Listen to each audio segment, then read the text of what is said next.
Bonsoir à tous, merci de nous suivre. Les titres de ce 20h.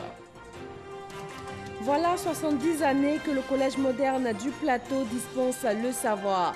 Des millions de jeunes élèves y ont été encadrés. L'un d'eux, aujourd'hui vice-président de la République de Côte d'Ivoire, a procédé au lancement des festivités de ses 70 ans. Les députés ivoiriens ont planché sur la lutte contre la corruption.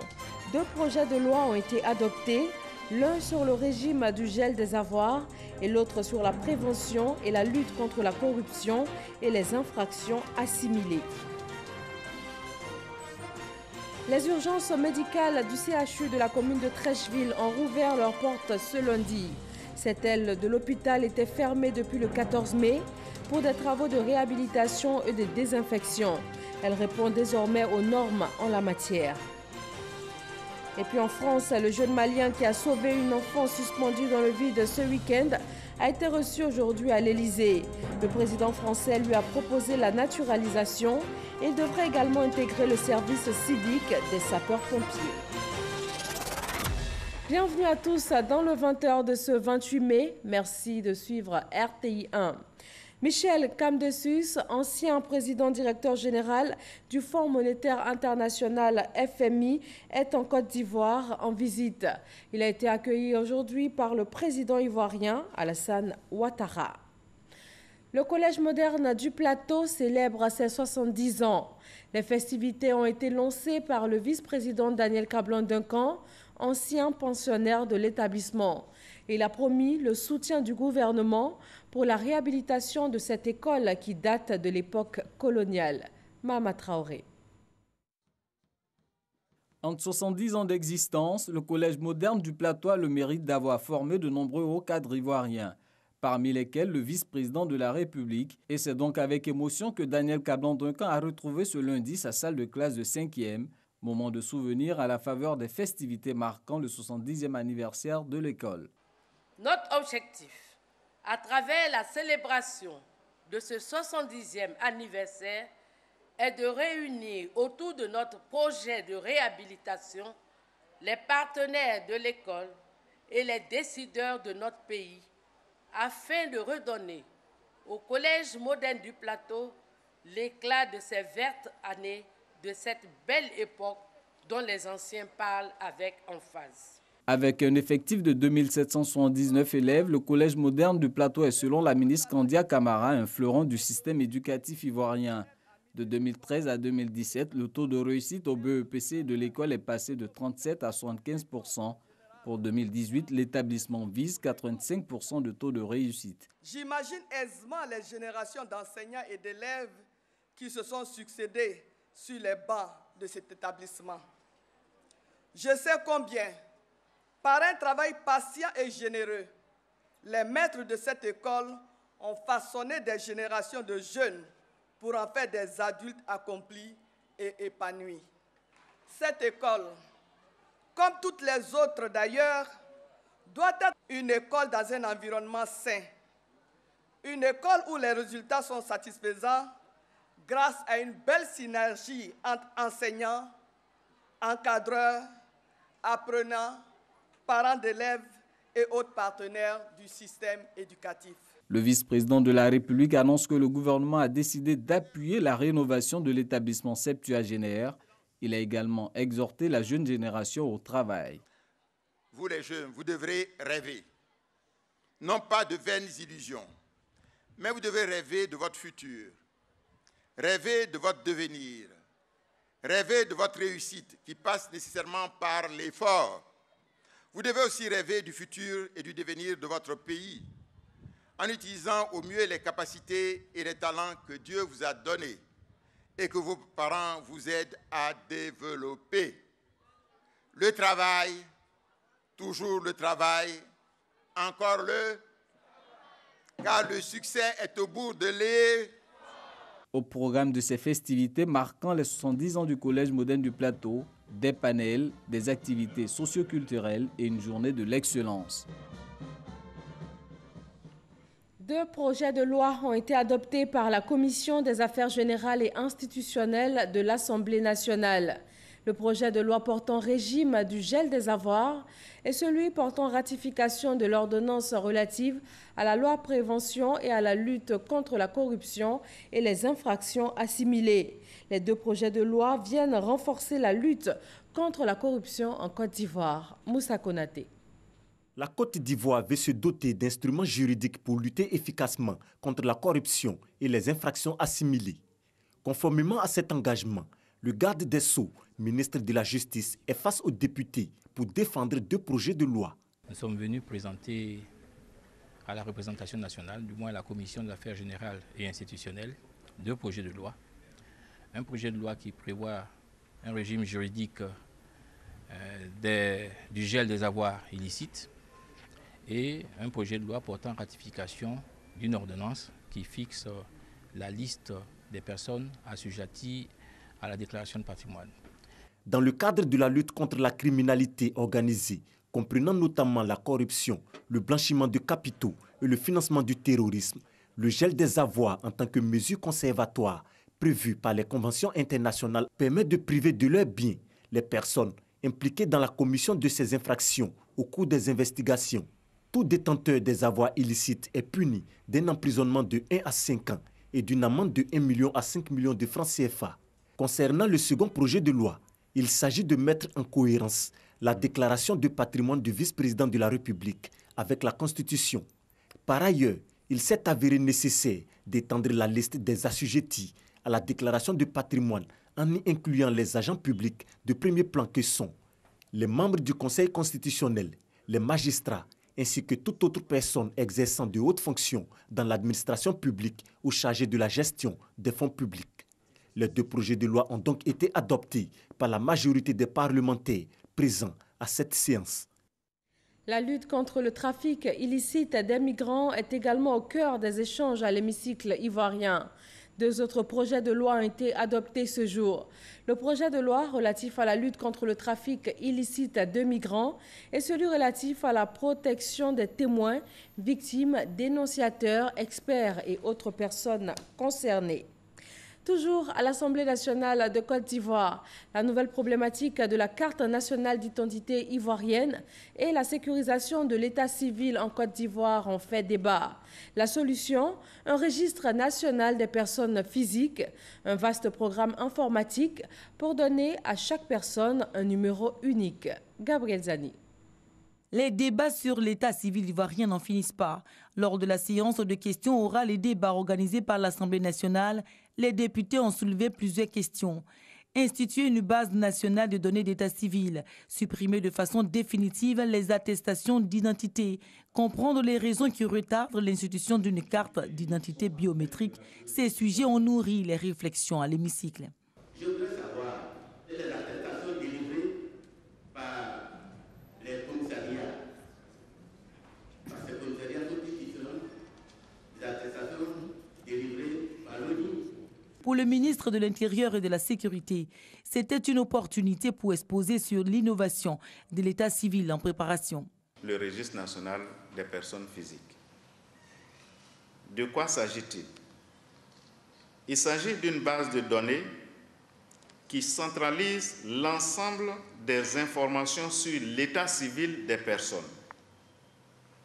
Il s'agit d'un système intégré, global, fiable et sécurisé qui associe à chaque citoyen vivant en Côte d'Ivoire un numéro national d'identification. Si cette nouvelle réforme brille par ses avantages, il n'en demeure pas moins qu'il reste des zones d'ombre pour les élus. Pour rassurer les Ivoiriens, la question fondamentale qui est posée, est-ce que fin 2019, nos cartes nationales d'identité seront encore valables? Le registre national des personnes physiques est la solution de l'état civil ivoirien, selon le ministre. Cependant, pour renouveler les CNI, dont la validité expirera en 2019, le gouvernement dispose d'un plan. Toutes les personnes qui sont concernées ont déjà leur biométrie dans la base de données de l'ONU. Il s'agit simplement de les actualiser. Et pour l'actualisation, les 7 millions de personnes détentrices de cartes nationales d'identité vont se soumettre à une procédure qui n'est pas la même chose que celle des nouveaux demandeurs. La faisabilité du registre national des personnes physiques dont le décret de création a été pris le 9 mai dernier est essentielle pour la réussite du projet. Le député maire de Fresco à l'origine de cette rencontre est satisfait des échanges. Je suis en partie satisfait. Maintenant, attendons à la pratique. Il s'agira pour chaque Ivoirien de figurer dans cette base de données. C'est le début de la sécurisation de notre état civil. 2018 et 2019 constituent les périodes charnières de la mise en place du RNPP, dont les nouveaux mécanismes d'enregistrement des faits d'état civil sont en expérimentation dans les régions de la Nawa, du Boakley et de San Pedro. Le démarrage effectif du RNPP est prévu en septembre prochain. Quittons l'hémicycle pour l'ouverture du Discop Abidjan 4e édition. 750 participants sont attendus à ce grand rendez-vous de l'audiovisuel qui se tient du 28 au 30 mai. Il vise à favoriser les échanges avec et entre les 34 pays d'Afrique dont la langue officielle est le français, plus ceux où le français est beaucoup parlé. Christelle Menant. Changement de site et de décor pour sa 4e édition, mais le Discop Abidjan, c'est toujours un marché de contenu audiovisuel et une plateforme d'échange sur les dynamiques de l'audiovisuel en Afrique. Le tout durant 3 jours. Mais que gagne la Côte d'Ivoire à abriter le Discop Abidjan depuis 2015? On a posé la question au ministre de la Communication, de l'Économie numérique et de la Poste en visite sur le site. Pour nous, c'est une réelle opportunité. Nos producteurs, nos distributeurs, etc. ne peuvent que tirer avantage d'avoir un événement comme celui-là ici. Cela les met en visibilité, cela met en visibilité la production ivoirienne, cela met en visibilité la production de la RTI, cela donne la possibilité à la RTI de vendre son contenu à des distributeurs, à des diffuseurs africains, à des diffuseurs dans le monde entier. Cette année, le Discop Abidjan allège la forme, pas de cérémonie d'ouverture, mais préserve le fond. Thème du premier panel de discussion, c'est désormais une tradition, la montée en puissance de l'Afrique. C'est connu, depuis quelques années, le secteur du divertissement et des médias s'éveille sur le continent. L'Afrique francophone emboîte le pas à ses voisins anglophones. Les experts prédisent aux francophones une progression de plus de 35% d'ici 2021. Des prévisions optimistes basées en partie sur la libéralisation du secteur intervenue dans plusieurs pays d'Afrique. Des libéralisations pas toujours inscrites dans des politiques stratégiques visionnaires, comme le reconnaissent la plupart. Et même si les outils technologiques ont permis à davantage de personnes de s'exprimer dans le milieu, le manque de professionnalisme mine l'industrie naissante. Pour que ça fonctionne, il faut aussi que tous les éléments, tous les acteurs nous permettent de pouvoir sortir des productions audiovisuelles de qualité, mais surtout à un prix qui convient à notre marché publicitaire. En Côte d'Ivoire, 4 chaînes de télé sont déjà dans les starting blocks. En attendant le coup d'envoi de la libéralisation, les questions de financement se font de plus en plus entendre, pourvu que les gouvernements comprennent le potentiel économique de cette industrie immatérielle. Il y a un vrai potentiel qu'il faut réussir à saisir. On a beaucoup plus de chances de s'installer comme des exportateurs dans de l'immatériel créatif, comme la fiction, que dans les produits industriels. Aujourd'hui, quand on regarde, en 4 ans d'interdistribution, on est présent pratiquement sur tous les continents. C'est juste en Amérique latine, pour l'instant, qu'on n'a jamais vendu. Le secteur sur lequel on a le plus de chances d'exporter au niveau mondial et d'occuper les premiers plans au niveau mondial, c'est la culture. Les moyens financiers devraient arriver, la professionnalisation est en cours, la technologie est en place, reste plus qu'à savoir où aller en plaçant des garde-fous. Il faut que l'Afrique comprenne que aujourd'hui, nous sommes, comme je le répète, un continent leader. Marchons à notre rythme, avançons à notre rythme, acceptons les autres. C'est la mondialisation, on veut bien, on rentre dedans. Ils l'ont bâti avec des règles. On n'était pas sur la table de ces règles. Donc nous aussi, on peut bâtir nos stratégies avec nos règles. On résume. Presque tous les ingrédients sont réunis pour soutenir cette montée en puissance de l'industrie audiovisuelle en Afrique et en Côte d'Ivoire. La régulation du secteur fait partie des points à améliorer en apprenant des erreurs et des succès des autres. Et aujourd'hui, plus qu'hier, y croire et s'en donner les moyens. Également au centre des échanges de cette première journée du Discop Abidjan, la place et l'importance des femmes dans l'industrie des médias et du divertissement en Afrique francophone. Plusieurs panélistes ont évoqué les initiatives féminines dans le secteur. Les participants ont également abordé les difficultés rencontrées par les femmes dans l'exercice de leur profession. L'actualité sanitaire, c'est la réouverture aujourd'hui des urgences médicales du CHU de la commune de Trècheville. Ce pavillon de l'hôpital avait fermé ses portes du 14 au 27 mai pour des travaux de réhabilitation et de désinfection. Les urgences du CHU de Trècheville, ce sont 13 000 patients reçus chaque année. À Mississauga. Les urgences médicales du CHU de Trècheville à nouveau fonctionnelles. Elles avaient été fermées pour cause de travaux et de désinfection pendant 2 semaines. D'une capacité de 16 lits, tout est prêt pour accueillir la population. Le service des urgences médicales n'est pas un service d'hospitalisation en lui-même. C'est juste un service qui permet d'accueillir les patients dès qu'ils ont une urgence très importante à la maison, soit pour les bien portants ou des malades qui ne se connaissent pas, qui ne savent pas, qui tombent. Et dès qu'il y a la première crise, c'est le lieu où on les reçoit, n'est-ce pas, pour faire le point de la situation d'urgence. Et notre rôle est de transférer aussitôt, le plus tôt possible, même dans la nuit, les patients dans les services d'hospitalisation qui sont prévus au CHU de Trècheville. Les urgences médicales du CHU de Trècheville répondent désormais à toutes les normes pour offrir des soins de qualité selon la ministre de la Santé et de l'Hygiène publique. S'adressant au personnel, elle les a exhortés à plus d'humanisme pour le bonheur de la population. Avant que nous ayons entrepris la restructuration, les constructions de nouvelles structures, il faut reconnaître que les normes n'étaient pas respectées. C'est sûr que tout ne sera pas parfait.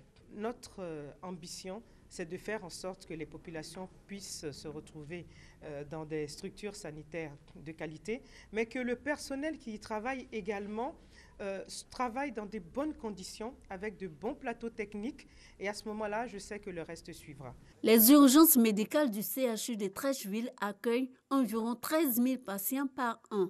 Profitant de sa présence, la ministre Raymond Goudou Kofi a visité des services déjà réhabilités pour s'enquérir de leur bon fonctionnement. Entre autres, stomatologie, ORL et anatomie, pathologie. L'école ivoirienne de bijouterie et des métiers annexes abrite désormais un projet incubateur d'entreprise. Il prend en compte l'installation et l'équipement de 3 bénéficiaires, les meilleurs diplômés de l'établissement pour l'année 2016-2017. Coût de l'investissement, 16 500 000 francs CFA. Walter Hamadou Ouattara. Joséphine John est une entrepreneure en herbe. Sortie major après 3 années de formation, elle espère ouvrir son atelier de bijouterie d'ici quelques mois. Son entreprise est en incubation au sein de l'école ivoirienne de bijouterie et des métiers annexes EIBEMA, dont elle est une ancienne. Une formation qui ne l'intéressait pas au début. Je voulais être une aide-soignante. J'ai passé le concours, il y a eu le concours, on m'a dit je viens dans le domaine de la bijouterie.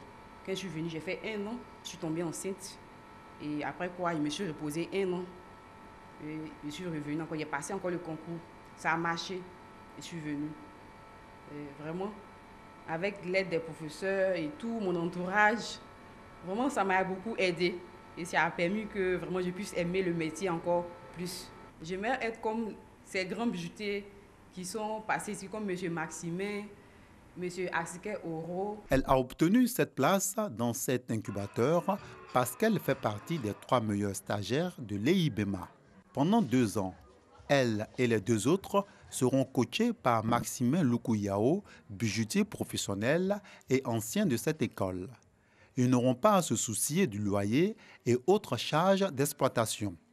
16 500 000 francs CFA, c'est le coût global de ce projet d'incubation qui prend en compte l'installation et l'équipement des bénéficiaires.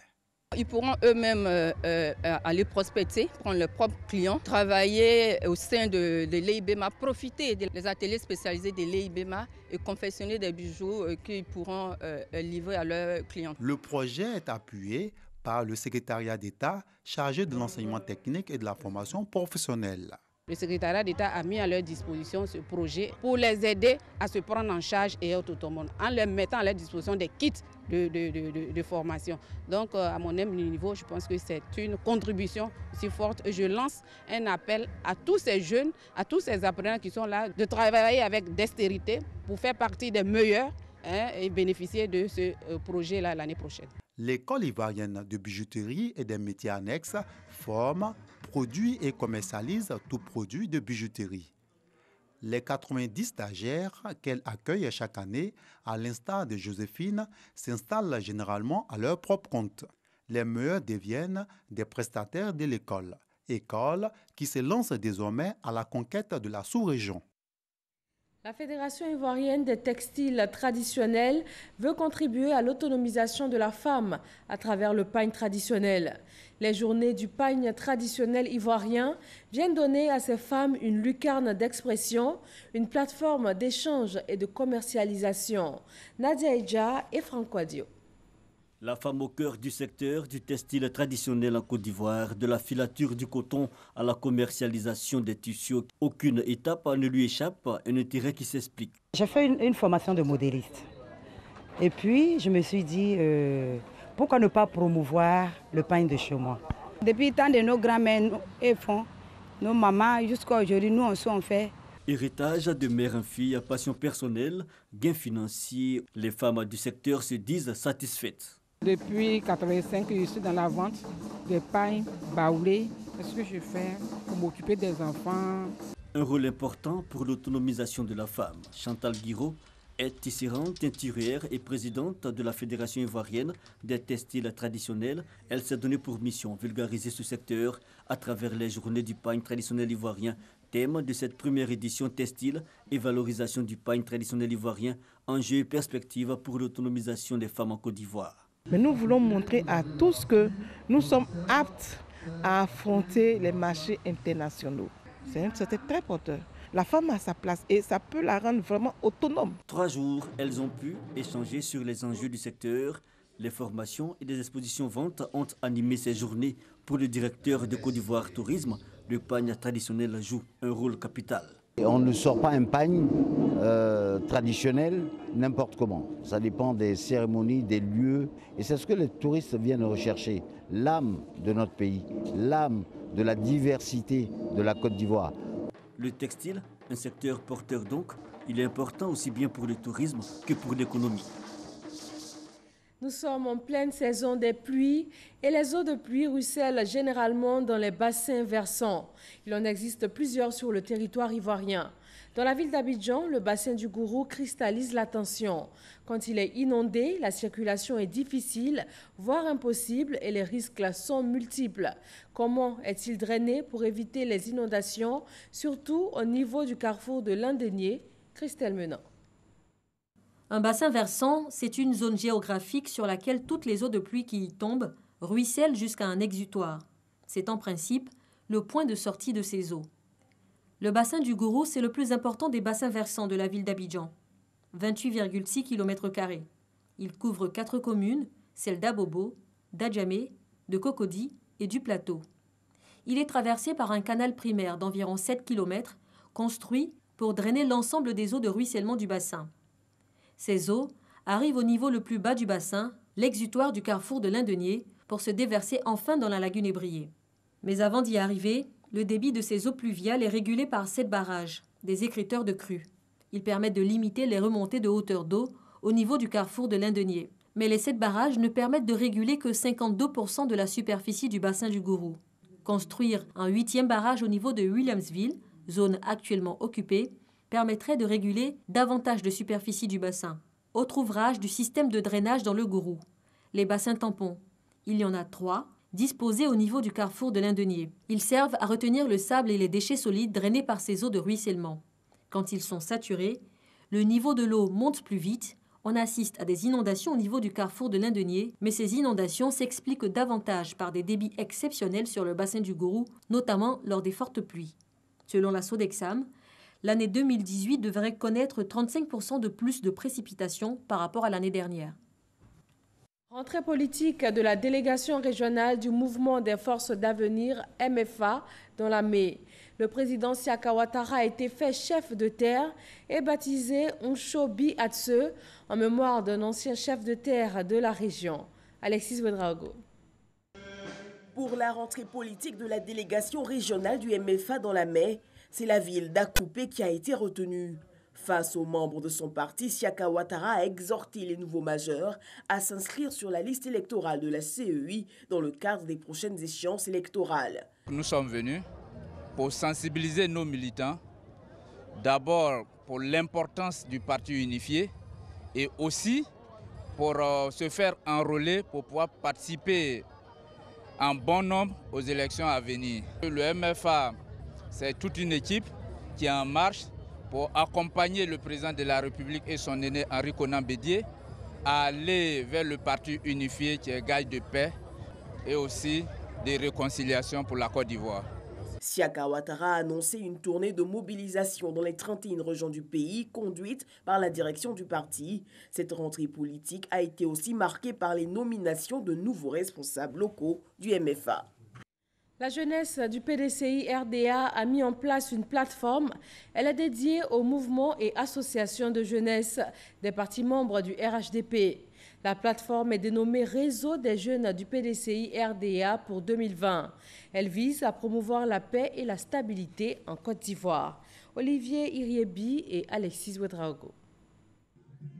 Promouvoir l'unité et la cohésion des jeunesses du rassemblement des oufouettistes RHDP, servir de porte-flambeau pour l'aboutissement de l'unification du RHDP, des objectifs que le réseau des jeunes du PDCI RDA pour 2020 veut réaliser pour la paix et la stabilité en Côte d'Ivoire.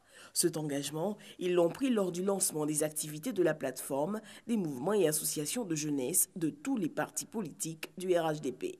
Sans le rassemblement et la cohésion, toute action politique est vouée à l'échec. C'est pourquoi nous saisissons cette occasion pour appeler tous les jeunes épris de paix à faire confiance au président Henri Konan Bédié et à son frère, le président Alassane Ouattara. Le RHDP, cette machine qui gagne, doit continuer sa marche et la jeunesse doit en être le carburant. Le ministre Jean-Claude Kouassi, représentant le parrain Théophile Awandoli, a salué cette initiative de la jeunesse. Il vous reviendra chaque jour, à chaque heure, de sensibiliser, d'informer et de former aux valeurs de paix, d'unité et de rassemblement pour que toutes les Ivoiriennes et tous les Ivoiriens se joignent au creuset d'espérance et de progrès que portent et valorisent les enfants et petits-enfants du président Félix Houphouët-Boigny à travers le RHDP.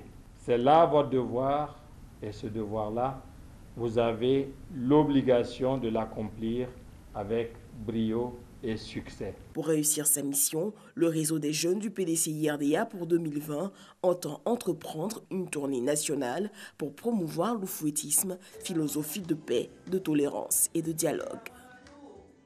Une page de nécrologie dans ce journal. Jean Konan Banny est décédé hier dimanche à Abidjan. Avocat de formation, Jean Konan Banny est le frère aîné de Charles Konan Banny, ancien Premier ministre ivoirien. Homme politique proche du président Félix Houphouët-Boigny, Jean Konan Banny a occupé plusieurs fonctions importantes dans le pays, notamment celle de ministre de la Défense et de ministre résident du district autonome de Yamoussoukro. Il est décédé à l'âge de 88 ans. L'actu en bref de ce début de semaine nous conduit au Burkina Faso qui reprend ses relations diplomatiques avec la Chine. En France, où le jeune Mamoudou Gassama, héros de ce week-end, a été reçu ce matin par le président Macron. Et au Mali, où la présidentielle se prépare pour le 29 juillet prochain. Alexis Ouedraogo.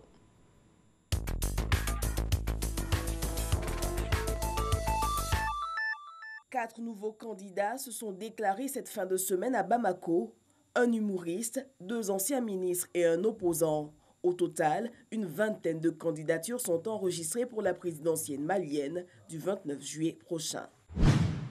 La reprise des relations diplomatiques entre le Burkina Faso et la Chine a été actée samedi à Pékin par les ministères des Affaires étrangères des deux pays.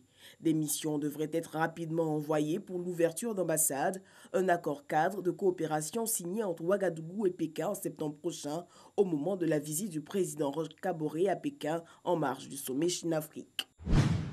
Samedi, vers 20h, alors qu'il s'apprête à dîner, Mamadou Gassama aperçoit un bébé suspendu à une rambarde d'un immeuble au 18e arrondissement de Paris. Le jeune Malien de 22 ans n'hésite pas à escalader le bâtiment à main nue.